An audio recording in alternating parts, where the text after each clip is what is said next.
আমানু, আমি আল্লাহ সমস্ত মুমিনদের অভিভাবক হয়ে গেলাম।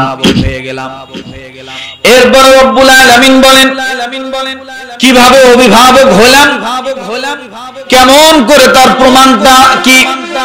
আল্লাহ প্রমাণ দিয়ে বলতেছেন ইউখরিজুহুম মিনাজ যুলুমাতি ইলান নূর।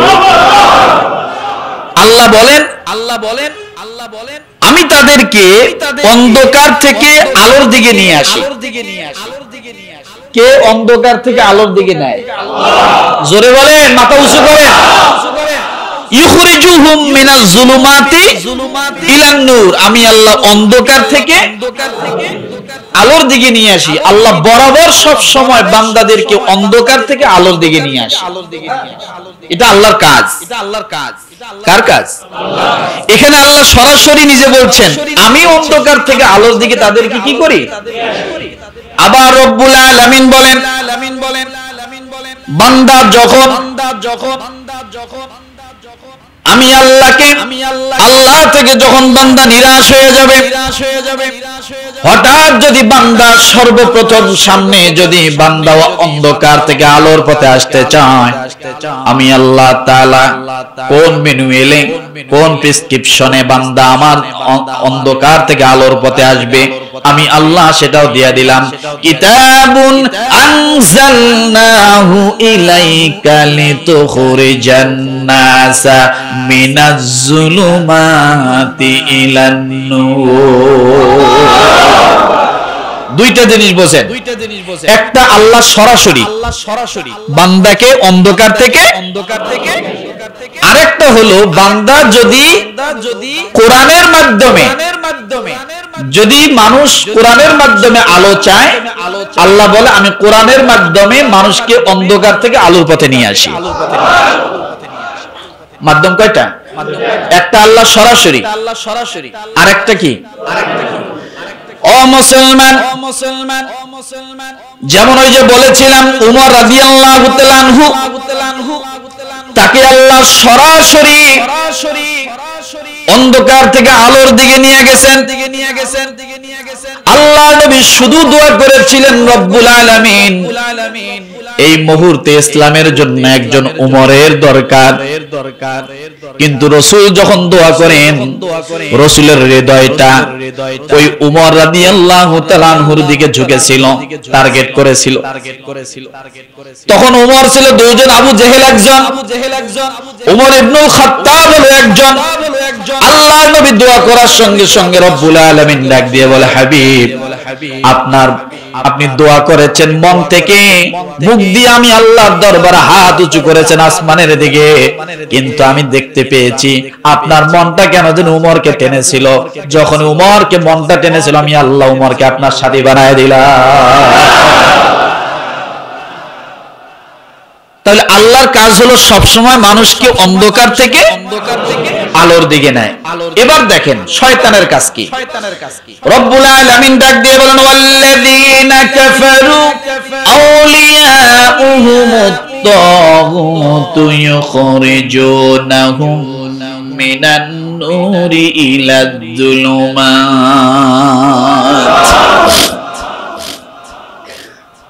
তাহলে এখানে আল্লাহর তরফ থেকে একটা অন্ধকার থেকে মানুষকে আলোর দিকে নেয়, আর একটা কোরআনের মাধ্যমে মানুষ অন্ধকার থেকে আলোর দিকে যায়, আর একটা রাসূলের তরফ থেকে অন্ধকার থেকে মানুষ আলোর দিকে যায়। আবার এখানে আল্লাহ তাআলা দ্বিতীয় আরেকটা বলছে ওয়াল্লাযীনা কাফারু আউলিয়াহুমুত তাগুত। রব্বুল আলামিন বলেন আর যারা কুফর অবলম্বন করেছে, কি অবলম্বন? জোরে, আর যারা কুফর অবলম্বন করেছে, এই কুফরটা কি বোঝেন না? বোঝেন। আল্লাহকে শুধু অস্বীকার করার নামই কুফর নয়, আল্লাহর যে কোনো একটা নিয়ামতকে অস্বীকার করার নাম হয়ে যাবে কুফর। আল্লাহ আসমান সৃষ্টি করেছেন বিনা খুঁটিতে, এটা বিশ্বাস করার নাম হলো ঈমান। আর যদি এটা বিশ্বাস না করে যে আল্লাহ বলতে কিছু নাই, এটা এমনি এমনি সৃষ্টি হয়েছে, এগুলা হলো কুফর। নিয়ামতের শুকরিয়া আদায় না করলে সেটা হয় কুফর। লা ইন শাকারতুম লা আযীদান্নাকুম ওয়া লা ইন কাফারতুম ইন্না আযাবি লাশাদীদ। আল্লাহ বলেন যে ব্যক্তি নিয়ামত পেল সে যেন শুকরিয়া আদায় করে, আর নিয়ামত পাওয়ার পরে যে শুকরিয়া আদায় করলো না সে কুফরি করলো, অস্বীকার করলো। কুফর শব্দের অর্থ কি? অস্বীকার করা, অপছন্দ করা, ভালো না লাগা। এটা অমুসলমান। আর যারা কুফর অবলম্বন করেছে তাদের অভিভাবক হলো শয়তান। কে? জোরে বলেন। মুমিনের অভিভাবক কে? জোরে বলতে হবে, আরো জোরে। আর যারা কুফর করে, অস্বীকার করে, আল্লাহর নিয়ামতের যে কোনো বিষয় অস্বীকার করে, আল্লাহর সৃষ্টি বিষয়, আল্লাহ বিষয়, আল্লাহ রাসূল বিষয়, কোরআন বিষয়, কিতাব বিষয় যারা অস্বীকার করে, আল্লাহর আইন বিষয় যারা অস্বীকার করে, তারা কি? তাদের অভিভাবক কি? তাদের অভিভাবক হলো শয়তান। আল্লাহ বলেন যারা তাদেরকে আলো থেকে বের করে নিয়ে অন্ধকারের দিকে নিয়ে যায়। এই জন্য দেখেছি আমরা কোন মানুষ যদি কুফরকে বন্ধু বানায়, তাগুতকে যদি বন্ধু বানায়, মুসলমান বাদ দিয়ে যারা রাম রাম হরে রাম বলে তাদেরকে যারা বন্ধু বানায়, তারা 70 রাকাত তাহাজ্জুদের নামাজ পড়লেও কোনো কাজে আসে না। কথা ঠিক কিনা? কাজে আসে? কারণ তো উপরে ইবাদত, দেখানো ইবাদত, কিন্তু বাস্তবে তার বন্ধু কারা? ওইগুলা শয়তান। এখন ঠাইও হইছে কি? ঠাই কোথায়? আল্লাহ তাআলা এখানে কি ভুল বলছে? বলেন, আল্লাহর বলা আর বাস্তবতা মিল আছে? ওয়াল্লাযীনা কাফারু আউলিয়াউহুমুত তাগুতু ইখরিজুনাহুম মিনান নূরি ইলাজ যুলুমাত। শয়তান সব সময় চাবে আলো থেকে অন্ধকারের দিকে নিয়ে, যার কারণে আমরা দেখতে পাই কিছু সংখ্যক মুসল্লি ভাই যখন নামাজে আসে, যত তাড়াতাড়ি নামাজ পড়ে মসজিদ থেকে বাইর হয়ে যেতে পারে তত তার জন্য মনে হয় প্রাণ চলে আসে। মসজিদে ঢোকে আর মনে হয় পিড়াপিড়ি শুরু হয়ে যায়। রুকু দেয় তো দেয় না, সিজদা দেয় তো দেয় না, দাঁড়ায় তো দাঁড়ায় না, সূরা কেরাত সঠিকভাবে পড়ে না। এইভাবে তাড়াহুড়া করে নামাজ পড়ে যায়। বান্দার কোনো কাজ নাই, ওই যে চায়ের দোকানের মধ্যে যায় বসে টিভি আড্ডা। তাহলে বোঝা গেল শয়তানের কাজ হলো, আপনি মসজিদে এসেছিলেন, আপনি আলোর দিকে এসেছিলেন, যখন আপনি আলোর থেকে বাইর হওয়ার জন্য ছটফট করেন, বুঝবেন আপনার হৃদয়ের মধ্যে শয়তান আঘাত মারতেছে। এখানে দেরি করস কেন? এই ইমাম লম্বা লম্বা সূরা পড়ে, যে ইমাম ছোট ছোট সূরা পড়ে তার পিছনে নামাজ পড়বি, আছে না নেই? এত আগে মসজিদে যাবি কেন? আর একটু পরে যা, খুতবা তো শুরু হয় নাই। খুতবা শুরু হয়েছে, দৌড় দিয়ে এবার যা, যা কোন রকম দাঁড়া, সালাম ফিরাইছে, দোয়া করবি কে, উঠে চলে যা। আছে না নেই? নাই।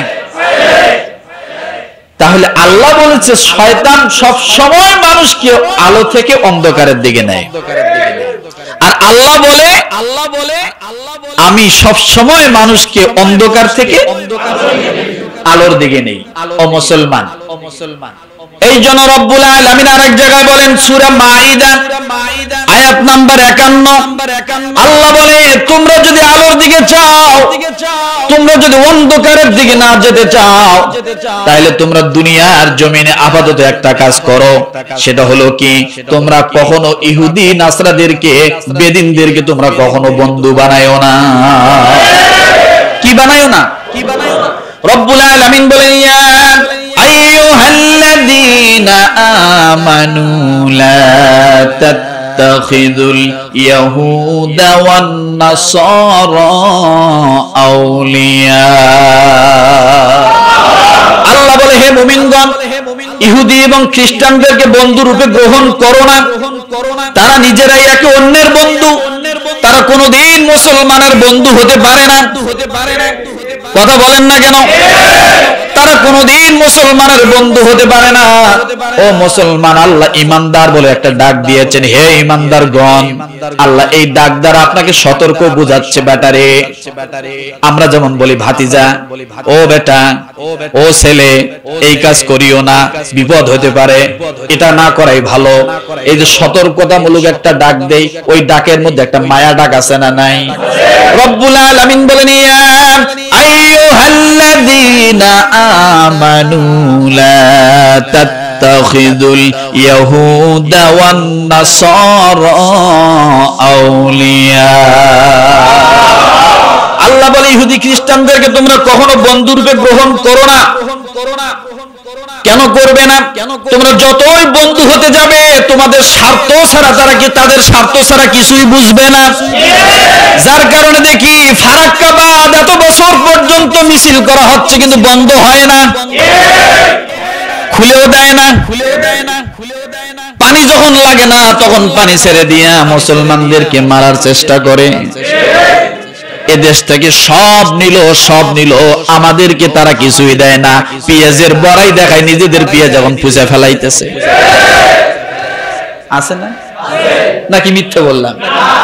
আয়াতের সাথে কি মিল আছে নাকি বানায় বলতেছি? হ্যাঁ, মানে ইন্ডিয়া আমাদেরকে কিছু দিছে, খালি নিল। দুহাই একটা, স্বাধীনতার সময় আমরা সাহায্য করছিলাম। সাহায্য কি করছিল? আমরা হয়তো মেশিন টেশিন যা অস্ত্র টস্ত্র ছিল আমাদের রাখার মতো, হয়তো সে সময় গোডাউন ছিল না, ওরা নিয়ে যায়, ওদের কাছে ব্যবহার করছে, এই সাহায্য করছে নাকি? রব্বুল আলামিন ডাক দিয়ে বলেন, বা'দুহুম আউলিয়াউ বা'দ ওয়া মান ইয়াতাওয়াল্লাহুম মিনকুম ফাইন্নাহু মিনহুম ইন্নাল্লাহা লা ইয়াহদিল কওমাজ জালিমিন। আল্লাহ বলেন, তোমাদের মধ্যে যে ব্যক্তি তাদেরকে বন্ধু বানাবে, সে তাদের মধ্যে গণ্য হবে। নিশ্চয় আল্লাহ জালেমদেরকে হেদায়েত দান করেন না। পুরো আয়াতের একটা সার নির্যাস দেখেন, ইন্নাল্লাহা লা ইয়াহদিল কওমাজ জালিমিন। এই পুরো আয়াতের মূল বিষয়টা হলো, যারা এটা করে তারা কি? জালেম। আল্লাহ বলেন, নিশ্চয় তারা কখনো হেদায়েত প্রাপ্ত হবে না। তাদেরকে যারা খালি জালেম। জালেম তো জালেম কেমনে হলো? বলেন কেমনে হয়েছে জালেম? জালেম তখনই হয়েছে যখন বিধর্মীদেরকে তারা কি বানাইছে? বিধর্মীদের কোন কৃষ্টি কালচার তারা গ্রহণ করেছে। মুসলমানের কোনো কিছু তার ভালো লাগে না, ভালো লাগে বিধর্মীদের। যার কারণে দেখা যায় রোনাল্ডোর পোশাক পরে বাংলাদেশের মুসলমানের সন্তান সুন্দর ঘুরে বেড়ায়। রোনাল্ডোর চুল কাটনি আছে, মেসির চুল কাটনি আছে, আছে না নাই? মেসির ট্যাটু আছে না নাই? এরা মনে হয় খাঁটি মুমিন। নাম কি? আব্দুল গফফার, আব্দুল করিম, আব্দুর রহিম নাম রাখছে, কিন্তু কাজে বেশভূষে যা দেখা যায় পুরা রোনাল্ডো, মেসি নাকি আর কি কি নাম বলে আমি তো জানি না এগুলা। নেইমার, এই যে দেন তো নেইমার সাজ্জে বাংলাদেশের মুসলমানের সন্তান। আল্লাহ বলছেন এরা কোনোদিন হেদায়েত প্রাপ্ত হবে না যদি তারা ওইগুলা না ছেড়ে দেয়। তাহলে এগুলা ধরে রাখবে আর নিজেকে মুসলমানের সন্তান দাবি করবে, এটা কি হবে? আল্লাহ তাদেরকে কি বলেছেন? জালেম। কোন ক্ষেত্রে? যদি তারা ইহুদি, নাসরা, খ্রিস্টান, বৌদ্ধদের সবকিছু তার কাছে কি ভালো লাগে। আর ভাই মুসলমানের সন্তান ঈদের নামাজ জামাতের সাথে পায় না, কিন্তু পূজার 3 দিন আগ পর্যন্ত যায় পূজা মণ্ডপে রেডি। আছে না নাই? নাকি বাড়ায় বললাম? ঈদের জামাত পায় না ওই ব্যক্তি পূজা মণ্ডপে 3 দিন আগ থেকে ব্যস্ত আছে না নেই? অথচ ঈদের জামাত ঠিক মতো পায় না মুসলমান। এই জন্য তাহলে এখান থেকে একটা জিনিস আগে বুঝে যাই। সূরা বাকারা আয়াত নাম্বার 257 আল্লাহ বলেছেন মুমিনদের বন্ধু অভিভাবক আমি আল্লাহ। আর যারা তাগুতের পূজা করে, বিধর্মীদের কৃষ্টি কালচার বহন করে, তাদের অভিভাবক কে? শয়তান। তারা চিরস্থায়ী জাহান্নামী অগ্নিকুণ্ডে নিক্ষিপ্ত হবে। এই গেল সূরা বাকারা 257 নম্বর আয়াত। তাহলে সূরা মাইদার 51 নম্বর আয়াতে আল্লাহ কি বলেন? তোমরা হে মুমিনগণ, তোমরা ইহুদি নাসরা বৌদ্ধ খ্রিস্টানদেরকে বন্ধু বানায়ো না। বন্ধু শুধু মানুষে না, ওই খ্রিস্টানদের, ইহুদি নাসরাদের, বেদিনদের কোনো কিছু ভালো লাগা মানে এটাও কিন্তু বন্ধুত্বের একটা পরিচয়। দেখতে হবে, স্পর্শ করতে হবে, এটার নামে শুধু বন্ধু তা না। অনেক মানুষ আছে এখন মোবাইলে টেলিফোনের মাধ্যমে বন্ধুত্ব তৈরি করছেন, কোনোদিন দেখেন নাই, চেনেনও না, একটা রং নাম্বারে বন্ধুত্ব হয়ে গেছে। আছে না এরকম? আছে, এরকম হতে পারে। তো যারা করবে তারা কোনোদিন কি পাবে না। তাহলে এই কৃষ্টি কালচার গুলো আমাদের নেওয়া যাবে। এরপরে আল্লাহ পাক রব্বুল আলামিন সূরা আনআম আয়াত নাম্বার 82 কত? রব্বুল আলামিন এবার ঈমানদারদের এবং কুফরিদেরকে কি বলেন? আল্লাযীনা আমানু ওয়া লাম ইয়ালবিসু ঈমানাহুম বিযুলমিন উলাইকা লাহুমুল আমনু ওয়া হুম মুহতাদুন। কোন সূরা? কত নম্বর আয়াত? 82 নম্বর আয়াত। এগুলো মনে রাখবেন। রব্বুল আলামিন ডাক দিয়ে বলে যারা ঈমান এনেছে এবং নিজেকে ঈমানদার বলে দাবি করে, ওই ঈমানদার নিজের ঈমানকে জুলুমের সাথে মিশ্রিত করেছে। আবার যারা ঈমান এনেছে আর নিজেকে কি করে? ঈমানদার বলে দাবি করে, কিন্তু ওই ঈমানদার নিজের ঈমানকে জুলুমের সাথে মিশ্রিত করেনি। কি করেনি? অর্থাৎ ওই যে বললাম মুসলমান কিন্তু পূজার মণ্ডপের জন্য খুশি না, তাহলে ওটা কি? ঈমানদার কি না? ঈমানদার না। কেন? সে পূজার মণ্ডপের জন্য ব্যথিত না, খুশি না, যাইতে না পারার কারণে ব্যথিত না, যে আমি তো যাইতে পারলাম না বেজার, এরকমটা না। অর্থাৎ ঈমানকে কুফরের সাথে মিশ্রিত করেনি। রব্বুল আলামিন বলেন নিরাপত্তা স্বস্তি তো কেবল তাদেরই অধিকার এবং তারাই সঠিক পথে পৌঁছে যাবে। অর্থাৎ আপনি যদি নিজেকে ঈমানদার বলে দাবি করেন, ঈমানকে সব সময় সবকিছু থেকে স্বতন্ত্র রাখতে হবে। আগে দেখতে হবে আমি যদি এখানে যাই আমার ঈমান কতটুকু আঘাতপ্রাপ্ত হবে, ঈমানের কোনো ক্ষতি হবে কিনা, মুসলমানিত্বর কোনো ক্ষতি হবে কিনা। যদি এরকমটা দেখেন যেখানে গেলে মুসলমানিত্বর ক্ষতি হতে পারে, আমার ঈমানের ক্ষতি হতে পারে, কসম আল্লাহর সেখানে না যাওয়াটা আপনার জন্য সবচাইতে ঈমানদারের পরিচয়। সেখানে কি ঈমানদারের যাত্রার প্যান্ডেল শুরু হলো, ঈমানদার বলল যে 5 মিনিট একটু খালি দেখে আসি।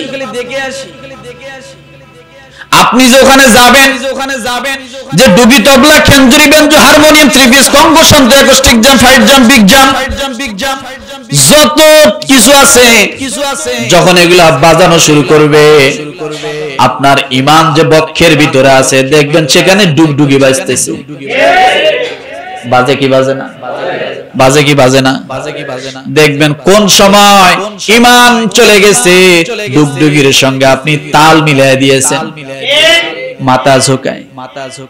আছে না নাই?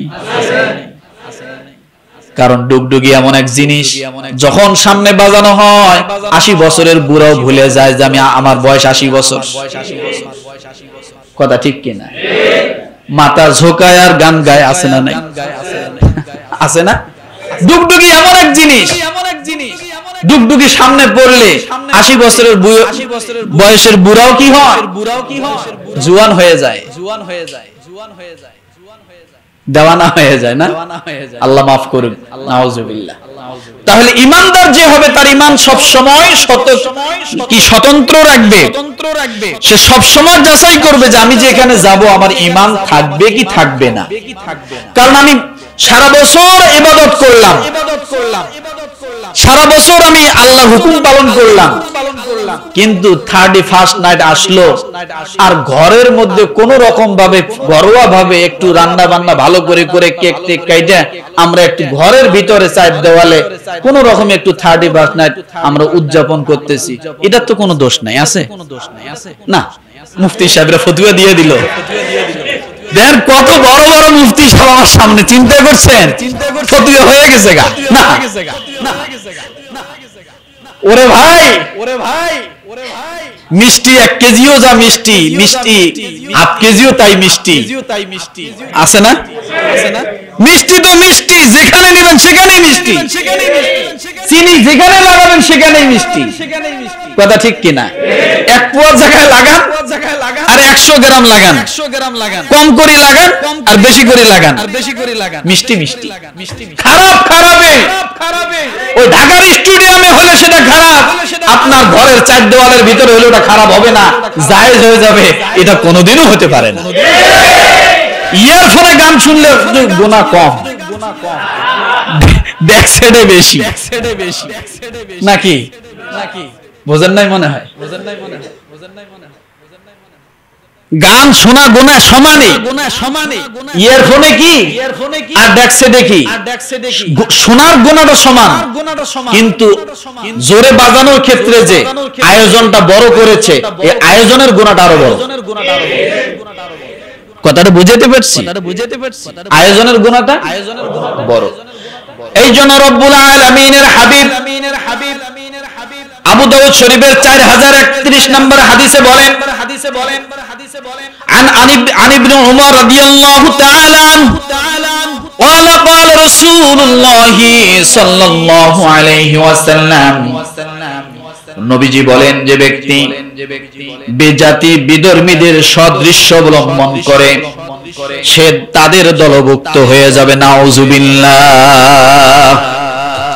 যে ব্যক্তি বেধর্মীদের কৃষ্টি কালচারকে ধারণ করে পছন্দ করে, আল্লাহর নবী বলেন ওই ব্যক্তিরা অবশ্যই তাদের সদৃশ্য যারা ধারণ করে তাদের দলভুক্ত হয়ে যাবে।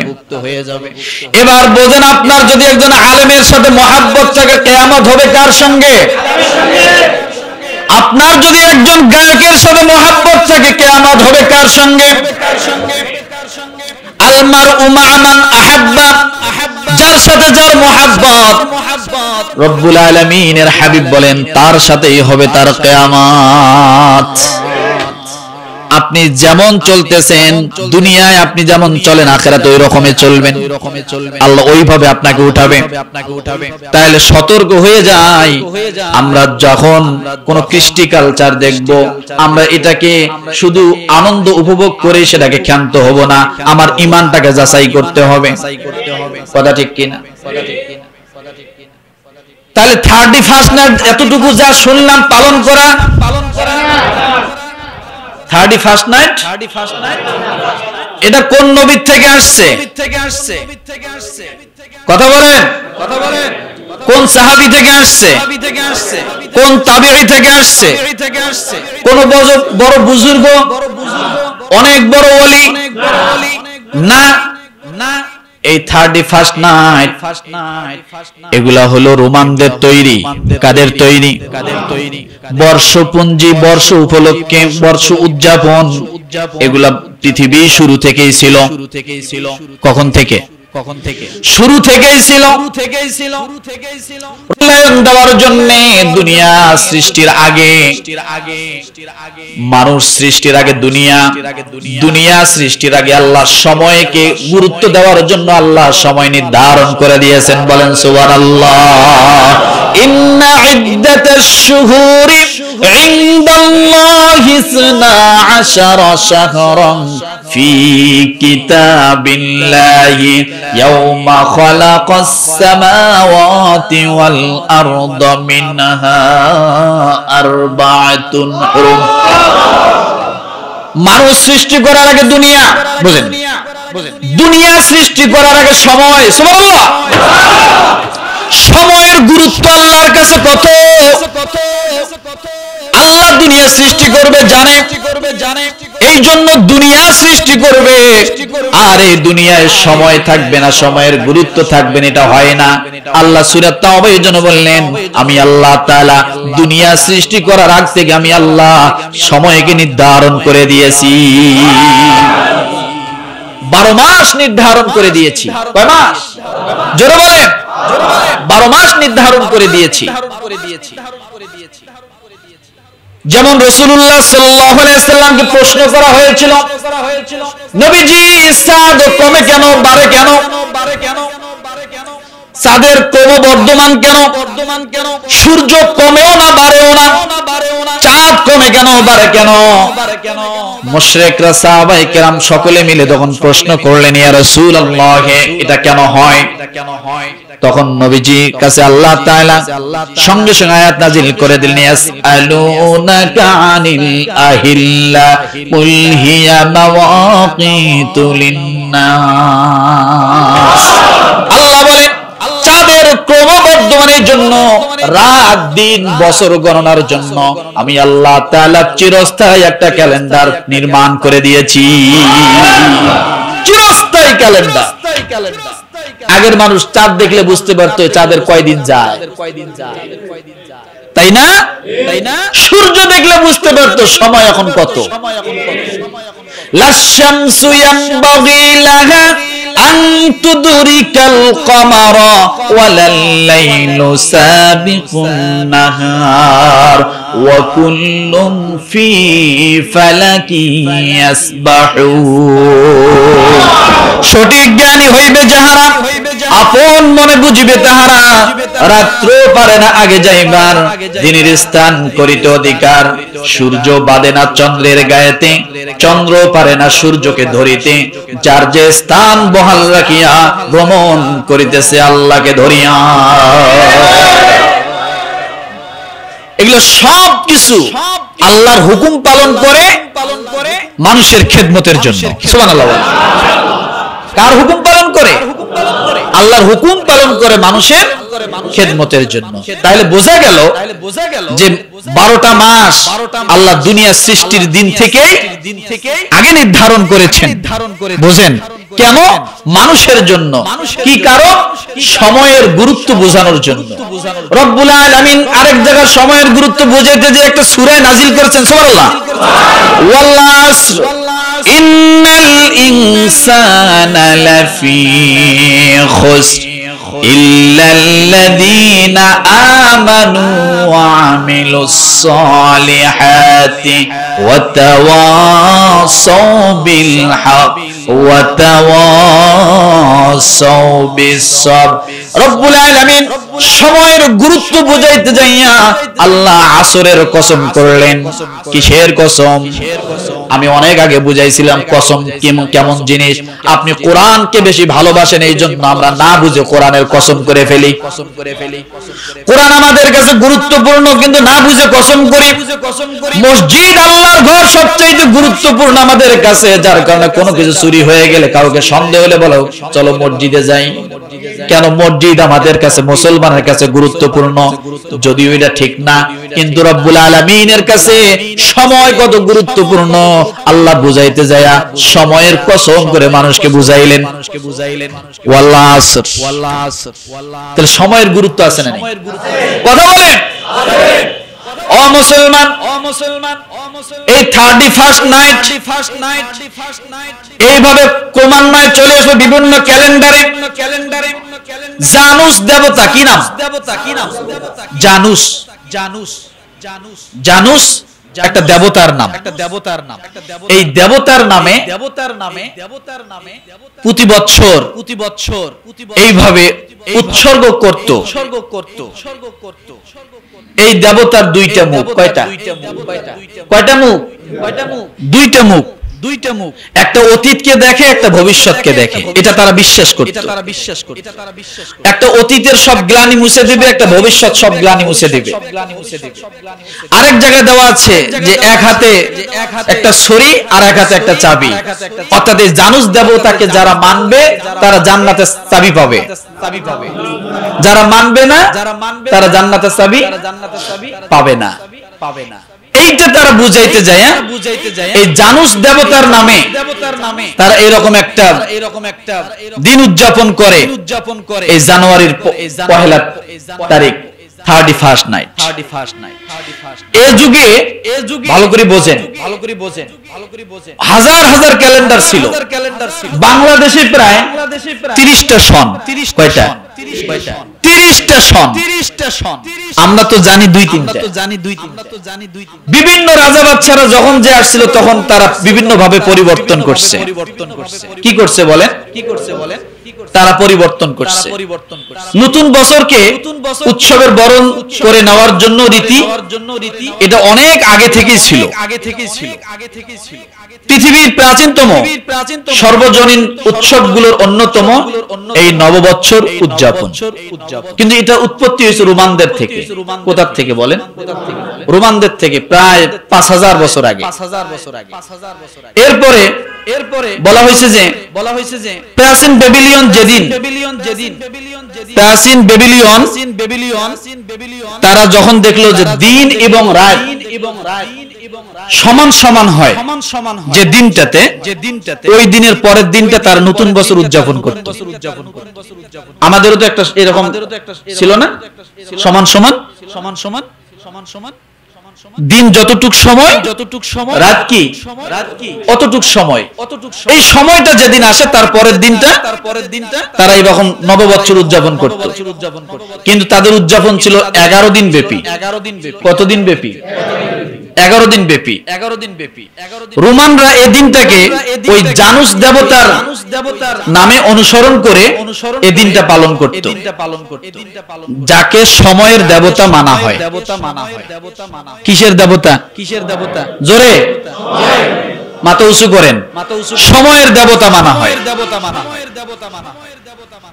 তারা এটা এই প্রতি বছর এই দেবতার নামে উদযাপন করে। কিন্তু এইভাবে অনেকগুলো ক্যালেন্ডার পরিবর্তন হয়। কিন্তু আগে ছিল আপনার 10 মাসে বছর তাদের জন্য। কয় মাসে বছর? 10 মাসে বছর ছিল। এই 10 মাসে বছর আবার পরিবর্তন হয়ে যায়। এই 10 মাসের বছরটা আবার পরিবর্তন করে। তখন ছিল গ্রিক ক্যালেন্ডার অনুসারে 304 দিনে ছিল সৌর বছর। কয়শো? 304 দিনে ছিল সৌর বছর, 10 মাস।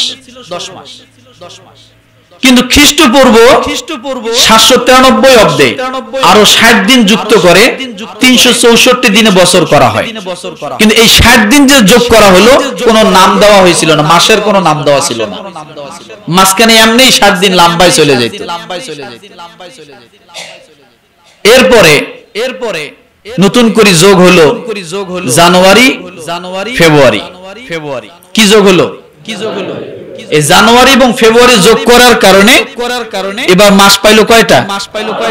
আগে ছিল কয়টা? 10টা। এই জুলিয়াস সিজার খ্রিস্টপূর্ব 46 বছর আগে, জুলিয়াস সিজার জানুয়ারি এবং ফেব্রুয়ারি যুক্ত করে এটাকে ঢেলে সাজায়। 1582 সালে লিপ ইয়ার যুক্ত করে ইংরেজি বর্ষকে পূর্ণতা দেন গ্রেগরি। এরপরে এখান থেকে জানুয়ারি, ফেব্রুয়ারি, মার্চ, এপ্রিল, মে, জুন, জুলাই, আগস্ট, এগুলা কিন্তু এক একটা দেবতার নামে চলে আসে। কার নামে? দেবতাদের নামে। এই যে আপনারা যে জানুয়ারি বলেন, আসতেছে যে জানুয়ারি, এটা দেবতা জানুস এর নামে শুরু হয়। এই জানুস থেকে জানুয়ারি। কিসের থেকে জানুয়ারি? এরপরে ফেব্রুয়ারি যে বলেন, এটা হলো বসন্তকালের শুরুর দিকে ফেব্রুয়ারি নামে একটি উৎসব হতো। এই উৎসবের নাম থেকেই হয় ফেব্রুয়ারি। এই যে মার্চ যে বলেন, এটা একটা দেবতার নাম, মার্চ। রোমান যোদ্ধা দেবতা, তার নাম হলো মার্চ। তার নাম অনুসারে হয় মার্চ। দেখেন আমরা কোনগুলো ব্যবহার করি। এরপর এপ্রিল। এপ্রিল আসে হলো সৌন্দর্যের দেবী আফ্রেদি থেকে, তার নাম অনুসারে হয় এপ্রিল নাম, সব দেবতার দেবী। এরপরে আসছে মে। রোমানদের এক দেবী ছিলেন, তার নাম ছিল মে। কথিত আছে এই দেবী ছিলেন সমস্ত শস্য রক্ষা কর্ত্রী, সমস্ত শস্য রক্ষা কর্ত্রী। তার নাম ছিল কি? মে। তার নামেই এই মাসের নামটা অনুসরণ হয়। রোমানদের সবচেয়ে বড় দেবতা, রোমানদের সবচেয়ে বড় যে দেবতা, ওই দেবতার নাম হলো জুপিটারের স্ত্রী জুনো নাম। স্ত্রীর নাম কি?